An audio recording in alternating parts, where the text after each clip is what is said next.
Notre destination, c'était le palais Mohamed V. Lorsque nous sommes arrivés, il y avait une cinquantaine de militaires qui étaient dans la grande cour. Il y avait des blindés qui étaient garés là. Et j'avais constaté qu'il y avait 2 chars. À part ici, les chars qui sont à l'extérieur, il y avait 2 chars à l'intérieur. Les petits militaires, les autres militaires qui étaient là dans la cour, ils sont venus ouvrir ici les portières. Donc, c'est ceux-là qui nous ont donné plus de coups. Donc, ils nous donnaient ici des coups de crosse. À l'intérieur, nous, on était assis, on criait. Tout le monde ici se lamentait. Donc, j'entendais même Founiki aussi de derrière qui se lamentait. Donc, chacun venait, c'est eux les pagailleurs. D'autres parlaient en chouchou. Bueno, ils travaillent en pagaille fille. Qui nous dit béton, mais ça dit, il va qu'on a mouton prairie. Donc, ils nous tapaient à l'intérieur. Avec ici des coups de crosse, certains venaient d'ici nous donner des coups de poing. Donc, tout le monde ici se lamentait. On ne pouvait pas écouter la conversation du commandant. Sur ça, il y a même un autre militaire qui était venu. Il a pris le bras droit de Bilou. Il l'a mis au niveau de la portail, et ici de la portière. Donc, il a essayé de fermer. Et ça dit, il faut flagramment, avec grande violence, au moins 3 fois sur son bras. Vous imaginez ici, une portail de blindé, on appuyait ça sur son bras au moins 3 fois. Donc il criait, il se lamentait avec une grande douleur. Je ne peux pas confirmer s'il a le bras cassé ou quoi, mais en tout cas, il criait mon bras, mon bras, mon bras. Donc nous tous, on continuait à nous tabasser. Donc ils nous ont fait sortir d'ici des blindés, ils nous ont encerclés là-bas, on nous tabassait à 3, à terre, à la présidence. Donc si vous demandez quelle était ici la chaîne de commandement, ben, je peux dire que c'est le général Mamadi Doumbouya qui les a ordonnés, parce que là, nous sommes au cœur de la présidence. Il est là, donc il peut observer à travers ici les fenêtres que vraiment il y avait des cris. Parce que quelqu'un ne peut pas se lamenter de la manière que le haut commandement, le président est là, ici sans savoir. Donc, il nous tabassait les 3 à terre avec des coups de crosse, des coups de pied, un peu partout. Le commandant les avait ordonnés de nous relever. Parce que là, on a fait au moins plus de 30 minutes. Hein. C'est-à-dire, sûrement à la présidence là-bas. Donc, ils nous ont relevés, ils nous ont dirigés, après avoir fini de nous tabasser là-bas à l'intérieur, ici dans la grande cour de la présidence, ils nous ont relevés, ils nous posaient des questions. Qui vous finance? Qui sont vos partenaires à l'extérieur et à l'intérieur, avec ceux dont vous collaborez? Quels sont les officiers militaires avec ceux dont vous collaborez pour faire le putsch? Nous, j'avais dit, écoutez, nous avons projeté des manifestations par rapport à la vie chère et le musulman de la presse. L'affaire de coup d'État, nous ne sommes pas des militaires, nous n'en faisons pas partie. Donc, on a constaté que le débat était déplacé. Ah, nous qui sommes des activistes, on confond ici maintenant ici à des putschistes. Donc, c'était la même question qui se répétait. Comme ils ne parvenaient pas à avoir ici des réponses, ils continuaient toujours à nous taper. Qui vous finance? Qui sont les partenaires à l'extérieur? Donc, ils ont même parlé ici des leaders politiques. Bon, là, c'est le moment de le dire, avec ceux dont nous collaborons. Ils ont dit ici quels sont les leaders politiques avec ceux dont vous collaborez. Ils continuent à nous frapper avec des coups de crosse. Entre-temps, le commandant a ordonné. Parce qu'on entendait parler ici d'un officier au nom de Sangaré, qui était aux alentours, qui parlait aussi. C'était des éléments qui faisaient partie ici de l'interrogatoire. Parce que les petits militaires nous tabassaient et nous interrogeaient. Entre-temps, le commandant a ordonné de nous relever. Et ils nous ont dirigés à un chemin. C'est un chemin, bon, mais ce chemin-là, c'était un pont de fer. Un pont en fer qui reliait la présidence à la bordure de la mer. Au port de Boulbinet, bon, il y a un pont en fer. Donc, ils nous ont fait monter sur ce pont de fer. Mais le militaire qui m'avait pris moi, m'avait terrassé 2 fois. Donc, il me terrasse, je tombe, il me piétine, il me relève. Il me terrasse, il m'a encore terrassé pour une seconde fois. Je suis tombé, il me piétinait. Vous allez cracher ici toute la vérité. Attendez seulement, qui sont vos partenaires? Donc, on a continué sur ça, ils nous ont fait monter sur le pont de fer, ils nous ont dirigé jusqu'à bordure de la mer. Il y avait une autre équipe qui attendait là. C'était une équipe, je peux dire une équipe nautique, parce qu'il y avait une navette. Donc ici, c'était l'équipe là qui devait nous faire traverser. Ils nous ont fait arrêter là-bas. Bon, Bibilo ici se lamentait, je suis cardiaque. Ils ont continué à nous frapper sur le pont de fer. Ils nous ont déchiré ici nos chemises qu'on portait. Moi, j'avais une longue chemise et j'avais aussi un dessous, c'est-à-dire un sous-vêtement dessous. Donc, ils ont déchiré ici nos habits. Et ils nous ont tous attachés de derrière, ici les bras en derrière. Et la chemise que je portais dessus, ils m'ont bandé les yeux avec ça. Donc, tous les 3, c'était le même cas. Parce que nous sommes venus et moi j'étais en premier lieu, second, et Foufouny qui est venu troisième. Mais ils nous ont tous fait arrêter là-bas. Ils nous ont déchiré ici les habits, ils nous ont attachés, ligotés très bien. Ensuite, ils nous ont bandé ici les yeux. Donc, on continuait l'interrogatoire. Qui vous finance? Qui sont vos partenaires à l'extérieur? Quels sont les officiers militaires avec qui vous collaborez pour un putsch? Donc, on n'avait pas de réponse à ça. Ils nous ont placés contre une barre de fer, tous les 3. C'est comme si vous remarquez ici les comploteurs, ici dans les temps anciens. Donc on nous a mis contre chacun était sur un bas de fer. On t'appuie ici le ventre sur la barre de fer. Donc on continue à le tabasser au dos, ici de derrière. On était attaché, ici les yeux bandés. Donc, sur le coup, ils nous ont fait monter tous les 3 ici dans la navette. Et ici la navette, ils nous ont placés l'un contre l'autre. Ils ont appuyé ici leurs pieds sur nous, sur notre corps. Et ici, on se continuait toujours à se lamenter. Mais ici, on utilisait 3 langues principalement, parce que c'est le moment ici de les dénoncer. On utilisait souvent le français, et le malinké et le chouchou. C'est les 3 langues qu'on utilisait souvent. Mais ici, l'interrogatoire, c'était les plus hauts lieux, et ici, les grands officiers. Mais les petits militaires aussi, en nous tabassant, ils s'exprimaient soit en malinké ou en chouchou, ou d'autres en français. Donc, nous avons pris ici la route pour Kassa. Arrivé là, il y avait une autre équipe qui était postée là. Et il y avait aussi un pont en fer au niveau ici du quai, c'est-à-dire ici sur le point de débarquement. Nous avons fait monter sur ce pont de fer, on a suivi. Et on avait constaté que nous étions dans une forêt, là il faut le dire, parce que bon, nous on ne pouvait pas voir.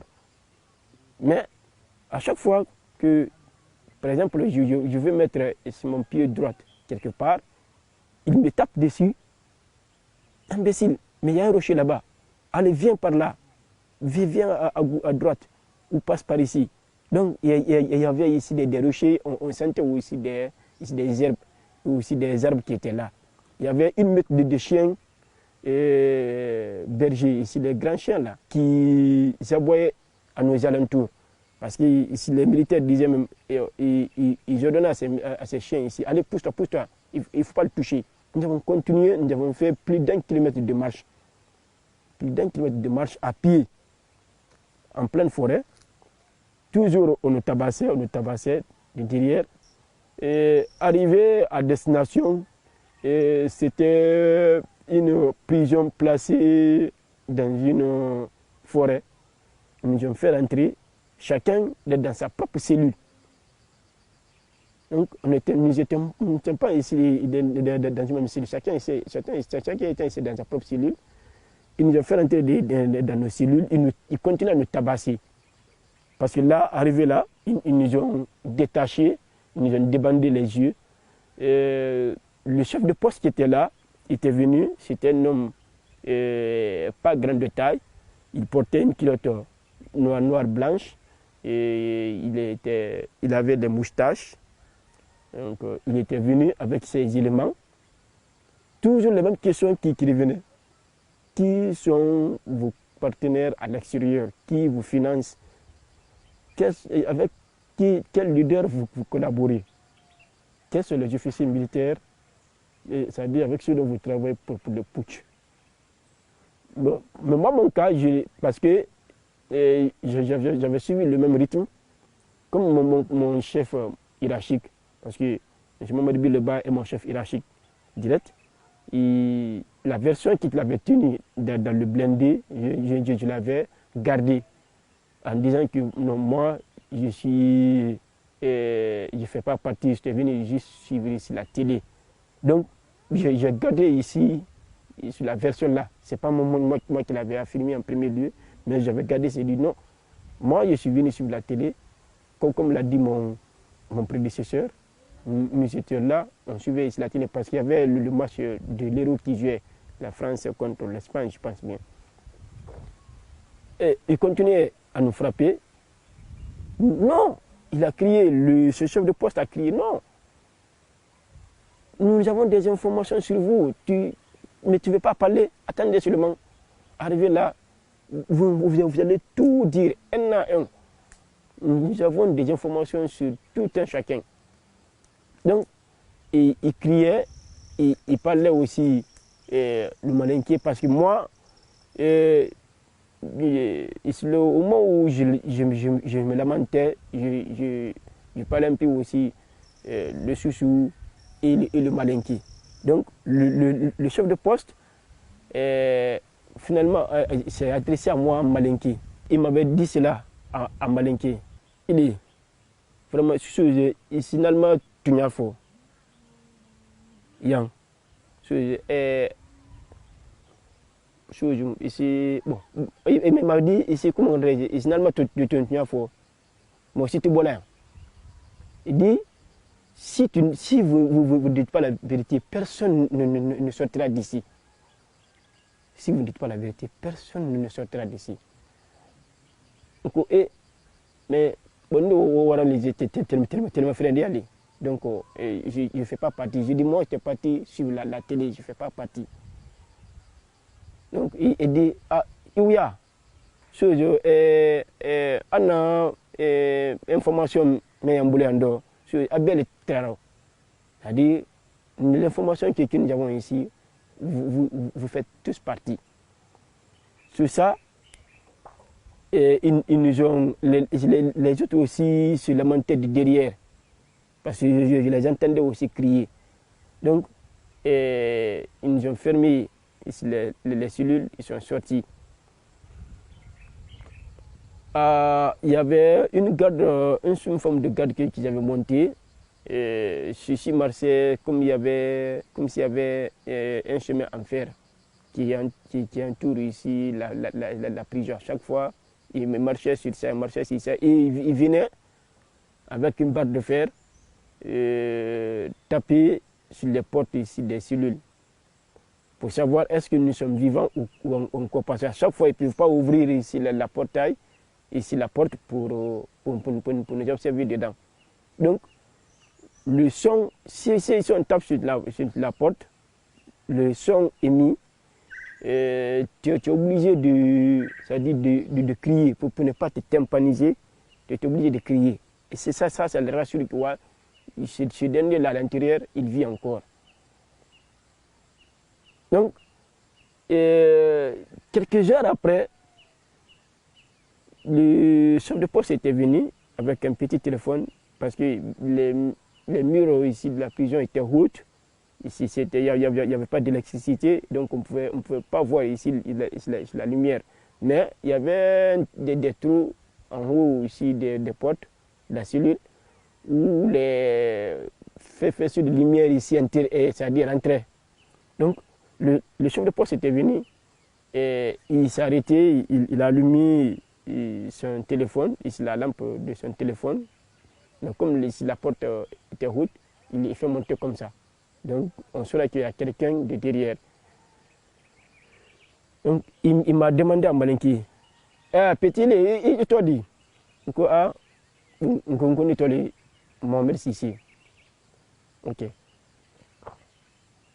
Il m'a demandé mon nom. Petit, comment est-ce que tu t'appelles? Je lui ai dit, moi c'est Mohamed Sissi. Okay. Il m'a demandé, il est le ennemi. Il s'est dit où je logeais, quoi. Je lui ai dit non, moi je suis à la minière. Pour ne pas lui donner toutes les informations sur moi, je lui ai dit que je suis à la lumière, je suis à la minière. Bon. Il s'est retourné. Nous sommes restés comme ça, des heures, des heures. Donc, j'étais presque vraiment très épuisé. À l'intérieur ici de la cellule, c'est-à-dire le prisonnier ne pourra pas savoir s'il fait jour ou nuit. Voyez, on ne peut pas savoir s'il fait jour ou nuit, parce que les murs étaient hauts. Bon, si c'était une forme de prison réservée pour les militaires, je peux le dire comme ça, les civils ne peuvent pas être détenus là-bas. Donc, comme je l'ai dit, il faudrait qu'ils viennent taper sur la porte pour savoir si l'intéressé vit. Donc, c'est ça prouve à suffisance que vraiment, c'était vraiment une sorte de torture dans laquelle on ne pouvait pas s'en sortir facilement. Donc, avec Phoniquet, on s'est rencontré que ici dans, je peux dire ici, après notre arrestation dans un salon, on s'est séparés là-bas, nous nous sommes retrouvés à la gendarmerie de Hamdallah. Là-bas, on s'est séparés encore, on s'est retrouvés au palais, à la présidence. Et notre séparation, c'était sur le pont de fer pour nous faire traverser. Mais tout le parcours, je l'ai fait avec Bilo. Vu la torture que j'ai subie, je ne pouvais pas continuer trop à résister. Donc, il a dit, la séance qui faisait là, chaque fois, venait taper sur les portes. Donc, ils étaient venus taper une à deux fois, je ne répondais pas. Donc, ça les avait inquiétés. Donc, le commandant, ça je ne peux pas dire si c'était le jour ou la nuit. Mais bon, il était venu, il s'est arrêté, il parlait au téléphone. Donc, il m'a appelé à l'intérieur. Difficilement, je répondais. Je ne pouvais même pas soulever les lèvres pour répondre. Donc, il s'est encore retourné, il n'est pas rentré, hein, parce que la cellule était fermée. Il s'est retourné. Entre-temps, il est revenu avec 2 militaires. Ils ont ouvert ici la cellule. Bon, il m'avait ordonné de me mettre à genoux. Parce qu'ils ont trouvé qu'il était couché. Je ne pouvais pas. Donc c'est eux qui m'ont relevé et ils m'ont placé contre ici le mur, ici de la cellule. Donc, sur ça, il avait dit à ces éléments de m'encore attacher. Malgré mon état, on m'avait attaché. Donc, c'est eux qui m'ont mis les mains derrière. Parce que si quelqu'un de la force, il peut lui-même s'y mettre les mains derrière. Mais cette fois, c'est eux qui ont mis mes mains derrière, ils m'ont attaché. Donc, ils m'ont bandé les yeux. Il avait une bouteille d'eau. Il tenait une bouteille d'eau qu'il avait portée avec lui. Il m'a encore demandé à Malinké. Il est petit. Altrement, voilà, il faut qu'il y ait à la mouvement courant. Il m'a demandé qu'est-ce qu'on disait chez Fonike par rapport à notre organisation et à nos éventuelles actions. Donc, vraiment, nous voilà les qu'il me fait dire. Le kako kuma même fois unya ndi an signolé ni voilà les ten me fait dire. Vraiment ici dès qu'à donc qu'il y avait les roues donc on voilà les ni France là match me fait ni Espagne mais mouvement ko ni c'est Sentaro ndataro j'ai vu que je pouvais mourir d'une minute à une autre. Donc, il m'a dit d'ouvrir la bouche, il m'a mis quelques gorgées d'eau. Donc j'ai bu. Et lui, il est ressorti, il m'a laissé avec ici les deux militaires qui étaient venus en tenue. Lui, il est sorti de la cellule parce qu'il ne voulait pas à chaque fois qu'on entende des conversations. Il se déplaçait pour parler. Donc il parlait au téléphone dehors. Puis plus de 20 minutes comme ça, il est encore rentré. Donc finalement, il avait dit à ces éléments-là de me relever. Donc ils m'ont relevé et ils m'ont fait sortir. Voilà. Il avait dit à eux là-bas, allez Wadi, allez à la bas. Donc ici, de m'envoyer. On m'a fait sortir. Ils m'ont appris encore ici la même route. Et les 1 km de marche. Mais cette fois-ci, c'est eux qui m'aidaient. Comme il y avait ici les rochers, c'est pas comme la première fois. Si, mais j'étais bandé, j'étais toujours attaché. Mais bon, parce qu'ils font ça pour ne pas savoir réellement où nous sommes. Donc, ils n'étaient pas trop rassurés de mon cas. Est-ce que je pourrais survivre ou quoi? C'est dans ce contexte qu'ils m'ont fait sortir. Hein. C'est pas une question de bonté ou de gentillesse. Non, parce qu'ils ont vu que j'étais mourant. Je pouvais mourir d'une minute à une autre. Ils m'ont fait sortir, les deux militaires. Bon, avant ça, le chef de poste avait essayé ici de me corrompre. Petit, bon, et Kalomé, c'est-à-dire, Avenue Tebolo, c'est mouvement, c'est-à-dire, Barati, et tout sur là, fouille. Bon, mon barala, Albra Avenue Masro, donc, on a fait vraiment information, mais il boulot, et au Dalma. Parce que on dit de maintenant on a des gens collé et alors ça des choses encore qu'on peut pouvoir ta ici Yamima Barati faut tiando mais vraiment anya mbule danyoma anya nyoma demain donc information mais yibulu yi au Dalma allez petit comment parce que bon, il faut que comme chose, il est grand à la démarche de il est quoi donc Beniba comment vraiment faut qu'elle est là. Comme j'étais proche ici des grands, de leur donner certaines informations. Mais cette fois-ci, je n'étais pas sous la torture. Je n'étais pas sous la torture, hein. De vraiment de dire qu'est-ce que nous préparons ici à l'interne. Donc moi, je me suis mis ici dans un mouvement que vraiment, je n'ai pas de travail. Donc, ceux-ci-là vivent une belle vie. Donc, bon, c'est la manière dont le CNR a pris le pouvoir. On trouvait qu'il n'y avait pas de travail, il n'y avait rien. Mais, bon, il faudrait qu'on se donne la main pour tirer sur le pays de l'ornière. J'avais quelque chose en tête. Que j'en ai répondu ou quoi à cette question, c'est-à-dire à cette demande, je ne pourrais rien fournir. Parce que c'est des gens qui sont prêts à tuer. C'est des gens qui sont prêts à tout. Parce que ici, d'abord, au moment où on est torturé ici dans la cellule, le chef de poste a dit nous sommes prêts à tout. Hein.